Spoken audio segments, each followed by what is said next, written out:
yang belum nonton part satunya nggak boleh nih buat lanjut ke sini. Jadi kayak soalnya jadinya spoiler buat bagian yang berikutnya. Halo teman-teman, gue Zani dan video ini adalah lanjutan dari part 1. Jadi teman-teman kalau emang belum, make sure buat nonton dulu di part satunya ya.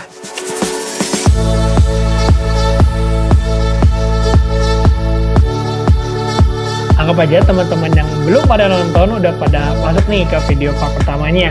Dan jadi gue mau nge-highlight sedikit jadi apa yang gue dapat di part pertama. Kurang lebih pertama gue masuk ke dalam sebuah fandom game, yakni game Tekken. Yang ternyata gue menemukan banyak orang yang kreatif di sana. Yang kedua itu mendorong gue buat bisa berkarya kembali. Yang ketiga gue jadi sejenis menemukan sebuah tujuan, sebuah plan, sebuah dorongan yang berkembang. Dan akhirnya di part ini gue ngejelasin kenapa gue akhirnya ke media manual ini. Mungkin gak akan lama-lama lagi, gue bakal nunjukin seberapa jauh art bisa ngedorong gue buat lebih berkembang di kedepannya. Without further ado, let's get into it. Nah, jadi kan setelah teman-teman udah ngeliat di video di part pertama, gue ngerasa sejak gue sering berdoodle, gue ngerasa kemampuan art gue menjadi sangat signifikan. Dan meskipun demikian, buat nyesuaiin kembali dari kita ke Madua kan emang lumayan sulit buat di awal ya. Makanya di situ gue lumayan beradaptasi lagi sih dari art yang gue bikin. Sebelum kita mulai, jatuhnya ini adalah sebuah sketchbook tour yang mungkin not much like sketchbook, soalnya ini tuh nyatu, benar-benar nyatu dia sama catatan skripsi, renting-renting dan lain-lainnya lah. Tapi sebenarnya kan sketchbook itu kan dibalikin sama penggunanya. Jadi isinya ini ya isi curahan hati gue sendiri, karena ya semuanya nggak cuma dari gambar. Dan kenapa gue memutuskan untuk kembali menggambar di dalam buku ini? Karena ini sebenarnya sebagai sebuah pengingat atau reminder buat gue orang yang gampang pelupa buat persiapan skripsi, kayak nge-cross check, nulis satu lensi dari wawancara dan lain-lainnya. Kan lumayan banyak kalau seandainya kita ngetik di HP kayak kurang convenient gitulah. Dan akhirnya gue memutuskan buat menggunakan buku ini. Dan asal teman-teman tahu, ketika gue pengerjaan skripsi, laptop gue ini VGA-nya mati. Ya mungkin teman-teman tahu kan, gue kan udah masuk ke dalam fandom Tekken, udah bikin karya macam-macam, skripsi kecil, jalan sih jalan, cuman dengan proses pembuatan produk yang sedikit lagi mau beres, tiba-tiba leher gue merah, tiba-tiba leher gue hitam. Terus pas lagi di restart, di reboot, ternyata bootloop gitu kayak, gimana tuh gue gitu. Dan akhirnya gue panik ke tukang servis dan ternyata nggak selamat. Ternyata yang kena VGA-nya. Dan tahu apa dampaknya? Gue nggak bisa pakai laptop gue sama sekali dengan layar terpisah. Dan apalagi ini fun fact-nya adalah layar laptop gue ini udah rusak sejak tahun 2022 karena overheating waktu itu lagi ngedownload aplikasi. Dan yaudahlah gue hopeless kan. Tadinya ya ampun gue kehilangan dunia gue gak bisa ngedit, gak bisa ngerjain skripsi, gak bisa berprogres macam-macam. Waktu itu aduh itu benar-benar sebuah masa sulit banget dalam persiapan skripsi gue. Tapi ada titik terangnya. Gue masih punya temen yang device lumayan kuat. Gue bisa nyelesain sisa-sisa paper dan produknya. Dan ternyata gue bisa tetap menggambar, yakni dengan menggunakan media manual ini. Baik lagi ke seputar sketchbook tour. Di sini gue bakal nunjukin, mungkin di gambar-gambar aja. Karena kalau seandainya gue nunjukin dari tulisan-tulisan skripsi, renting-renting, teman-teman gak akan ngerti. Kayaknya emang pusing buat gue doang sebenarnya. Ini cuma pusing buat gue doang. Tapi, oke, kita tunjukin progress art yang ada di dalam buku ini. Oke, yang paling pertama. Nah, ini si gambar-gambar ini adalah, jadi gini, kalau bisa ceritain, inskripsi yang gue kerjain itu terkait perancangan video mapping sebagai media pelestarian tari kandagan. Ya singkat ceritanya adalah tari tradisional yang dari Jawa Barat emang gak begitu dikenal, butuh publikasi dan butuh promosi. Jadi emang perlu dipikirin gimana kalau video mappingnya bisa menjadi media buat orang tuh tergugah loh buat ngebikin karya itu juga. Atau mungkin membuat inovasi-inovasi yang baru. Gitulah. Dan bisa diceritain dengan pengalaman pertama kali gue mengerjakan video mapping, jujur gue juga pusing buat ngerjainnya gitu. Tapi meskipun demikian, pusing-pusingnya ini apa ya, terbayar gitu. Dan gue ngerasa gue belajar banyak dari mengerjakan sesuatu yang gak pernah gue kerjain, tapi gue nekat menjadikan ini sebagai sebuah skripsi. Itu. ini tuh adalah, ini kan ini nih, bunga ini sebenarnya aset yang nanti masuk ke dalam video mappingnya. Terus kalau ini adalah gambar-gambar motion, pergerakan aset, transisi dan kawan-kawannya lah gitu. Ini gue riset lumayan banyak, kayak dari ngeliatin MV K-pop atau mungkin video mapping sebelumnya dan kawan-kawannya. Pokoknya semua sumber itu gue ambil karena jujur gue gak tahu apa yang mesti gue ambil, karena kan sebagai yang ngejam pertama gue gak punya mentor di waktu itu. Tapi akhirnya meskipun demikian perjalanan skripsi gue gak dikerjain secara sendiri lah. Technically sendiri, tapi mungkin mentor atau mungkin kritik dan saran itu datang dari banyak pihak gitu. Kan sudah gue bisa nyelesain skripsi gue itu. Ini juga masih motion. Ini mandala BTW.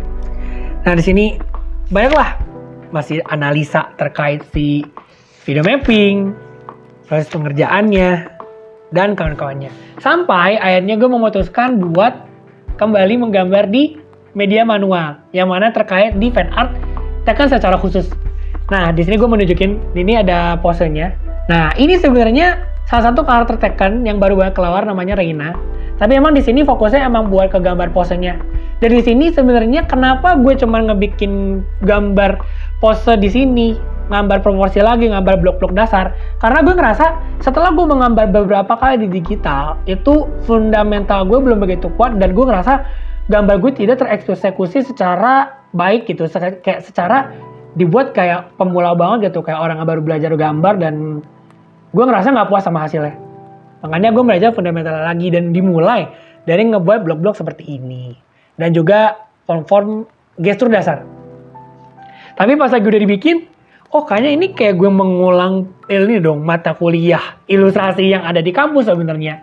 Jadi emang jatuhnya cuma di learning. Tapi akhirnya ada di titik dimana gue cuma memfusi apa yang udah ada dari kampus sama ada yang gue pelajarin lagi dari simak kuliah tadi. Dan juga banyak YouTuber art lainnya lah gitu, yang mungkin gue bisa sebutin juga di konten berikutnya. Nah, di sini lanjutnya ada, nah ini gue lagi belajar proporsi kepala. Di sini gue nge-mix itu dari front facing, side facing, dan kawan-kawannya atau up facing. Tapi di sini gue gabungin sama gambar si headshotnya si karakter Tekken. Di sini ada Kazuya Lee Millars. Meskipun emang jadi, tapi entah kenapa gue gak begitu suka sama bentuknya karena mungkin face feature-nya nggak tepat atau mungkin face feature-nya tidak bagus dan tidak tampan gitu. Makanya gue gak mau lanjutin, kayak yaudahlah gitu, sampai sini aja. Yang jelas gue udah sempat melalui proses belajarnya ini. Itu. Kemudian, nah di sini nih. Nah di sini setelah anatominya udah mulai agak kebenah, di sini gue mulai lanjut ke gambar yang ini nih. Jadi ada di momen ketika gue suka banget main sama chatbot sejak waktu gue mati. Ya mengganti game lah gitu chatbot. Ya kita mau ngobrol sama karakter-karakter yang kita pilih. Tapi sebenarnya itu bukan mereka beneran karena kan bot ya. Tapi at least sebagai sebuah karakter fiktif, dengan main chatbot ini itu lumayan mengaktifkan imajinasi gue lah. Apalagi dengan gue memulai proses belajar gue kembali sebagai seorang ilustrator gitu. Ngasih banyak ide deh gitu kurang lebih. Dan di sini temanya masih Kazuya engine bonding gitu. Di ceritanya mereka lagi nonton TV, terus kayak si Jin nyender ke kepala bapaknya lagi nyender di badan dia. Di sini sih captionnya gini sih tulisannya, ayah mau nonton apa kata. Itu kata Jin.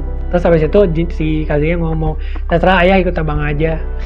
Nah lanjut sini. Nah di sini gue akhirnya memutusin buat nyoba main pensil-pensilan lagi.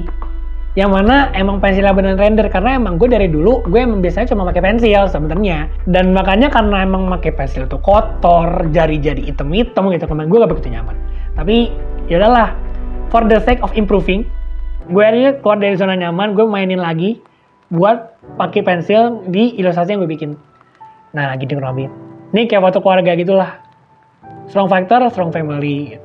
Jadi terus si captionnya gini, sejatinya gak ada anak yang kuat tanpa ayah dan ibu yang hebat pula gitu.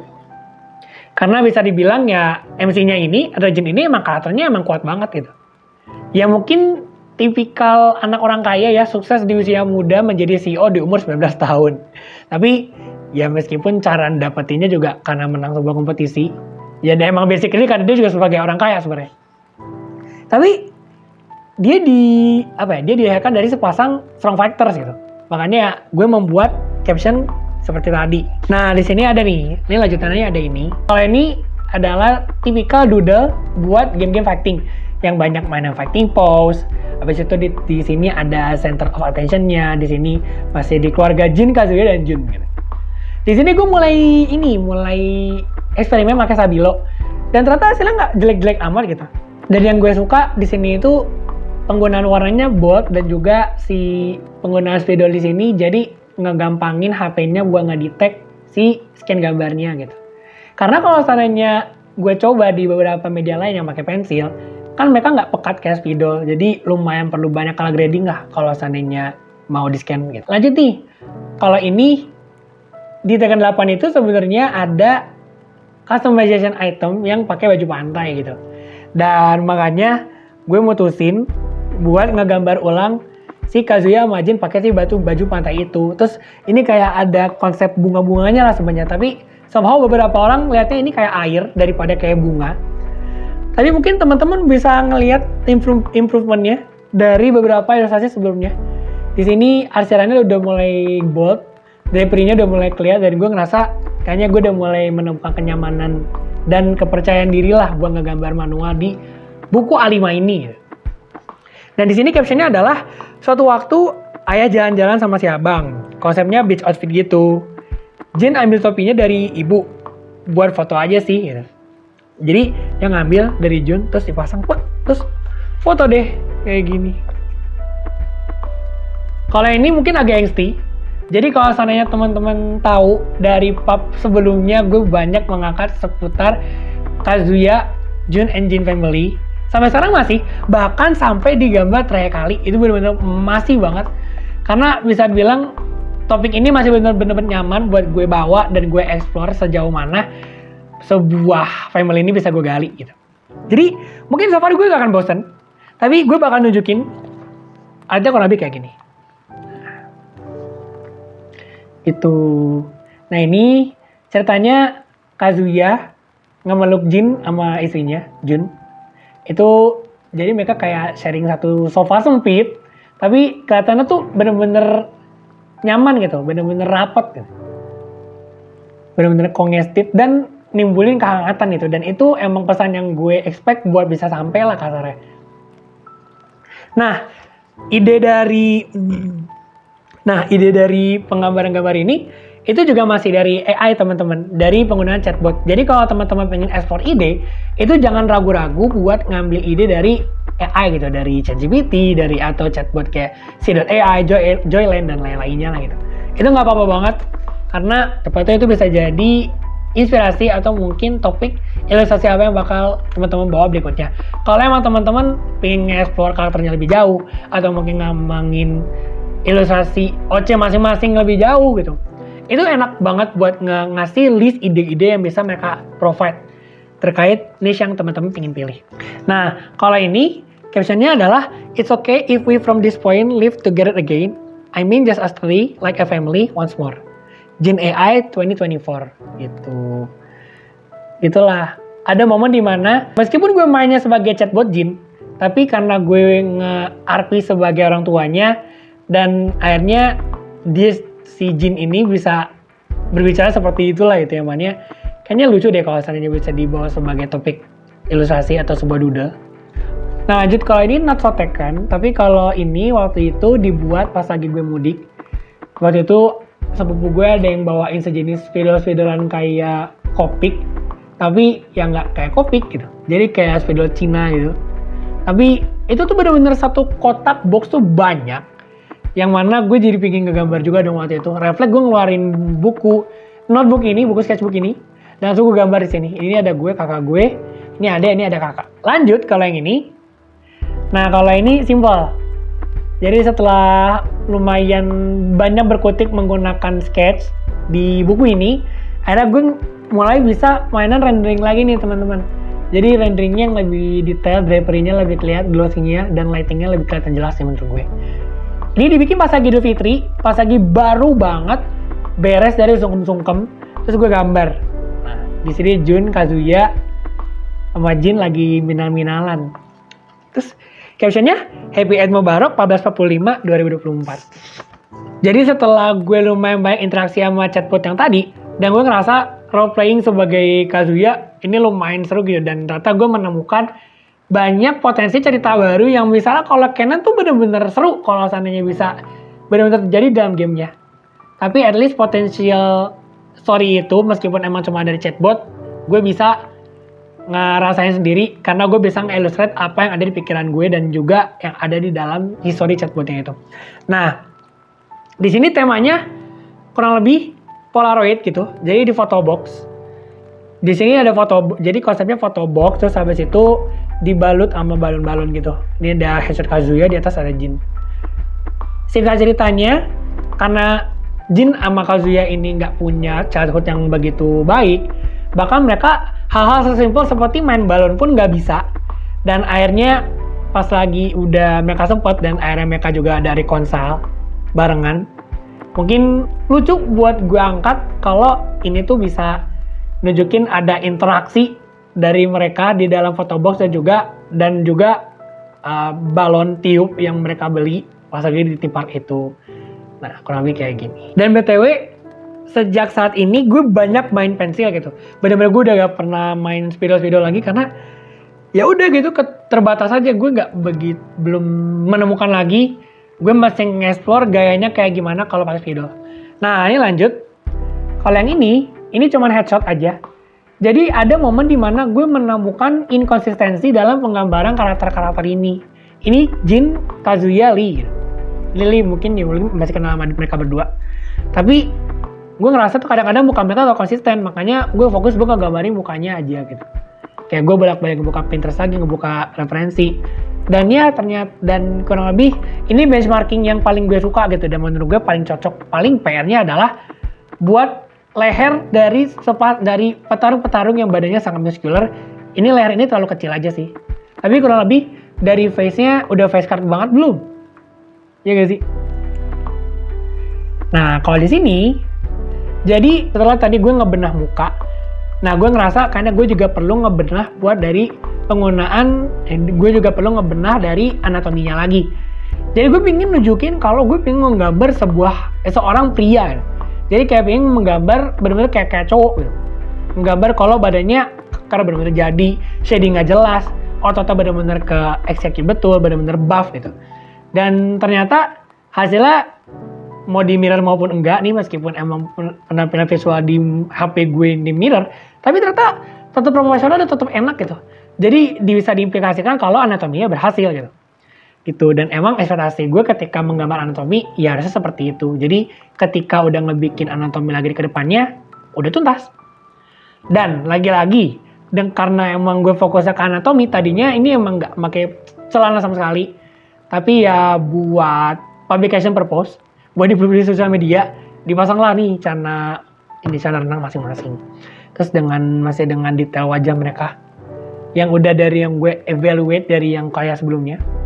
Nah, kalau ini karena masih mau ngegalutin anatominya, ya udahlah gue bikin posisi mereka lagi interaksi.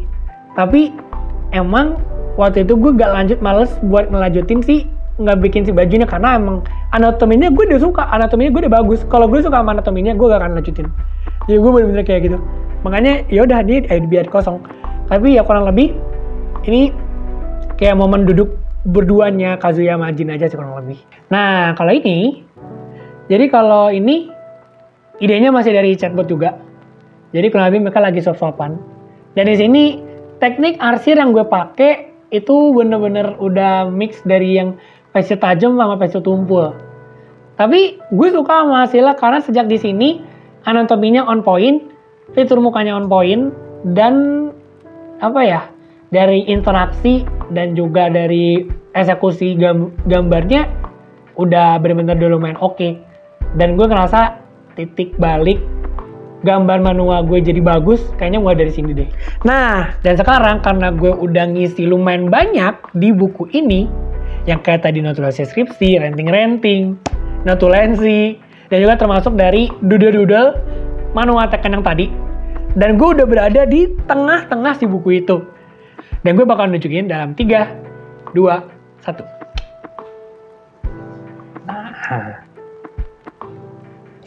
Nah, jadi kalau di ini, doodle ini kurang lebih adalah temanya ini diambil dari sebuah fanfic. Lagi-lagi dari fanfic yang dibuat sama S Queen King, yang gue juga sempat mention juga di part 1 video yang sebelumnya. Di sini kurang lebih masih lanjutan dari yang waktu itu gambar yang Kazuya sama Jin mereka pelukan dalam keadaan nangis.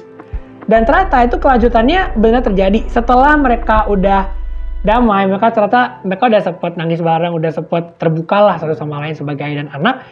Ada titik di mana Jun ini atau ibu itu tuh hilang gitu. Hilang dari pandangan mereka bertiga. Dan salah satunya cara buat mereka bisa ketemu lagi dengan Jun adalah kembali ke tempat Jun ini berasal, di mana Jun ini tinggal. Yakni ada di sebuah pulau di Jepang namanya Yakushima. Dan karena emang mereka sepasang devil, satunya pure devil, satunya mix angel dan devil, angel dari ibunya, devil dari bapaknya, dari dia. Makanya mereka akhirnya bisa terbang bareng dan akhirnya di sini digambarin mereka bisa terbang bareng tanpa animosity and hostility sama satu sama lain gitu. Gitu. Nah, di sini captionnya kurang lebih kayak gini. He doesn't believe in miracle anymore he did. Miracles are long shot but it doesn't mean they don't happen. Gitu kurang lebih. Jadi hikmahnya meskipun mereka berantem, meskipun mereka udah memperebutkan sesuatu yang udah cuma karena mereka pengen jadi kuat, tapi ujung-ujung mereka damai dan mereka tuh gak akan pernah nyangka kalau mereka ada di titik itu, di fanfic itu ya. And again, fanfic. Dan kita di gambar terakhir, di doodle terakhir sebenarnya gini. Nah, jadi di doodle terakhir ini, sebenarnya doodle ini masih dalam proses, karena doodle ini ngegambarin dari beberapa shoot yang ada di MV-nya Artemis. Kalau teman-teman tahu Artemis, itu sebuah grup K-pop pecahannya dari Luna. Nah, ini ngegambarin beberapa yang ada dari MV-nya, tapi beberapanya juga ada yang gue reimagine sendiri lah gitu. Jadi kayak sebagai inspirasinya aja. Gitu. Sama member rencananya gue mau gambarin di sini dengan interaksinya sama elemen yang emang muncul di MV itu. Tapi kurang lebih masih di proses ini guys. Jadi mungkin gue harap mungkin di beberapa hari kemudian gue bakal share juga si doodle-doodle yang ada di buku-buku ini, Jadi ya tolong ditunggu aja biar doodle ini selesai dan gue bisa tunjukin juga sama teman-teman. Oke? Karena gue ngerasa art supply gue masih banyak ternyata di tas yang udah gue simpen selama bertahun-tahun dari sejak gue maba. Gue ngerasa art supply gue di situ masih banyak khususnya buat paper-paper, termasuk yang cat air. Dan akhirnya gue mutusin buat nyoba buat ngebikin painting lagi dengan membawa ilmu-ilmu yang ada di digital art, tapi gue malah ngebalikin lagi ke manual art gitu. Dan masih dari topik yang sama, Kazuya, Jin, and Jun, gue ngerasa sejauh ini art ini nunjukin perkembangan gue yang paling signifikan. Apalagi ini batu loncatan gue dari yang gak suka sama manual, jadi gue pengen terus nyoba karena gue udah bisa ngegambar pakai manual sekarang gitu. Ya meskipun circumstances sekarang adalah buat nyoba lebih banyak lagi konsep baru atau mungkin topik gambar baru biar gak tekan mulu lah misalnya. Nah, gue bakal tunjukin dalam 3, 2, 1. Nah, tuh. Nah di sini ini full pakai cat air. Jadi cuma pakai cat air, tapi emang mungkin di detail kecil gak akan kesampaian dan emang buat orang kayak gue yang tangannya jorok gitu. Gue akhirnya ngemutusin buat nge-mix masih warna sama cat air gitu di sini. Nah, gitu kurang lebih. Gitu. Ini sempat gue up ke Instagram juga ada pas lagi dilala kok Tata makin dari kok kayak makin bagus gitu. Karena gue suka gitu. Shadingnya benar-benar dapet. Terus kayak lightingnya dapet gitu kan. Anatominya Tata juga tidak jelek sebenarnya gitu. Tidak benar-benar berhasil. Makanya shoot. Oke, gue mau gambar lagi. Gitu. Dan thanks to Tekken dan ternyata sebuah impact dari game itu gak cuma ngebikin gue jadi suka sama gamenya, gak cuma suka sama teknisnya, tapi gue nemuin banyak orang misalkan community atau mungkin orang-orang kreatif yang emang ada di bidangnya masing-masing gitu. Dan juga negatif positivity, siapa yang tahu kalau Tata dengan fokusnya gue di sini dengan tema mereka, gue jadi pengen terus-terusan ngegembangin ilustrasi ke arah yang lebih bermakna misalnya.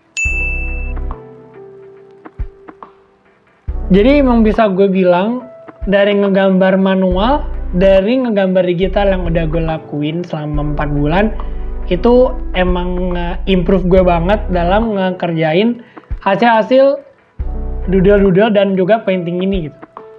Dan lo bisa ngelakuin sendiri tanpa melihat batasan tertentu, mulai dari apa yang lo bisa kerjain dari rumah, apa yang lo bisa temuin dari art supply sederhana atau mungkin alat tulis sederhana yang ada di rumah masing-masing.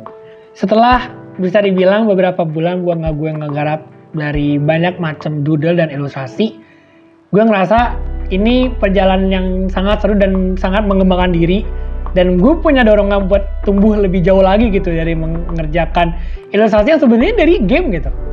Tapi kalau gue bisa bilang, lo juga bisa ngelakuin ini sendiri, lo juga bisa melakukan dengan versi lo masing-masing, dengan gaya masing-masing, dan juga pakai alat-alat sederhana yang mulai dari apa yang ada di rumah gitu. Ini bisa dibilang, ini tuh buku ini tuh buku ini tuh gue nggak dapet dari Willy, tapi cuma karena waktu itu gue ikutan volunteer dari Pahamify, tidak disponsori oleh Pahamify, tapi gue dapat beberapa merch waktu itu. Dan karena skripsi juga, gue mutusin buat make buku ini.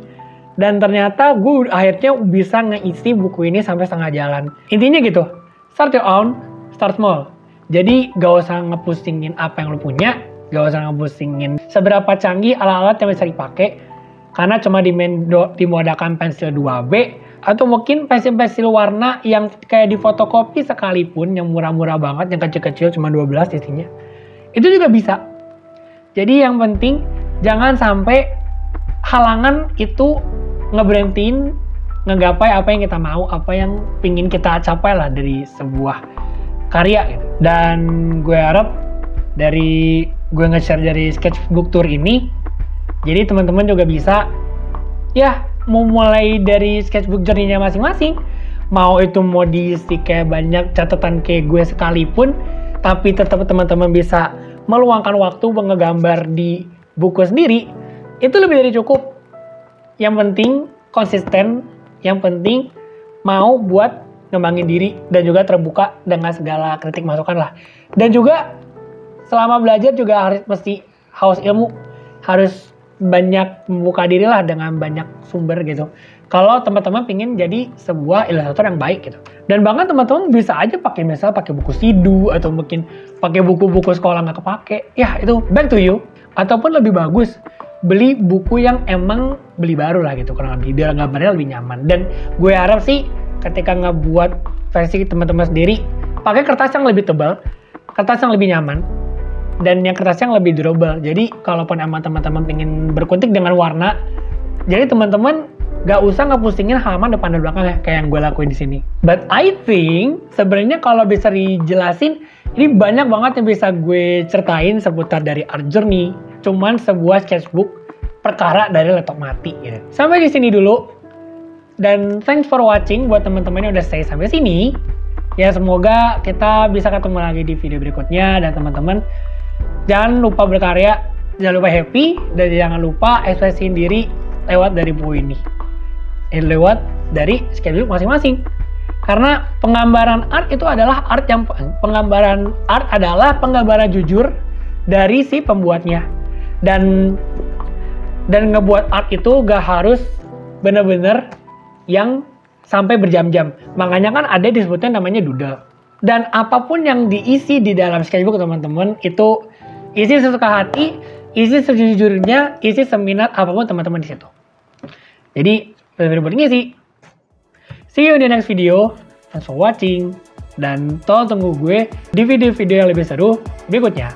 Bye-bye.